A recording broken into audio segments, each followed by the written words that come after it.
Hello বন্ধুরা, Bangla study চ্যানেলে আপনাদের আবার একটু স্বাগত জানাই। এই ভিডিওতে আমরা কী জানবো, এমএস অফিস এক্সেলের কিছু ট্রিক্স। এখানে নাম, হোম, কী কী রয়েছে, home, insert, page layout, formulas, data, review and view. ওকে,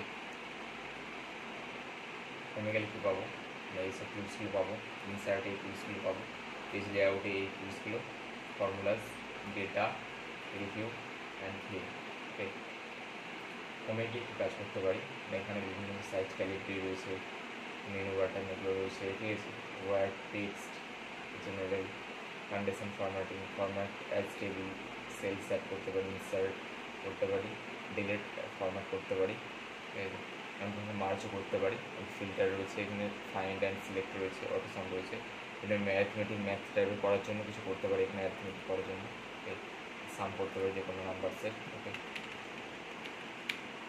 আমি এখানে কিছু নিয়ে নিচ্ছি, সিরিয়াল নাম্বার নিচ্ছে, নাম, আগ্রহ রাখি বন্ধুরা। এটা এইগুলো কী বলা হয়, এগুলোকে বলা হয় কলাম, এগুলোকে বলা হয় কলাম। আর এগুলো বলে কলাম সেকশনে A B C D alphabetic এগুলো হয়। আর নাম্বারিং বা নিউমেরিক্যাল যেগুলো হয়, নাম্বার বা নিউমেরিক্যাল 1 2 3 4, এগুলো হচ্ছে কি, এগুলো হচ্ছে রো, এগুলো রোজ রোজ রোজ রোজ থাকে কলাম। কলামে আমি লিখে নিচ্ছি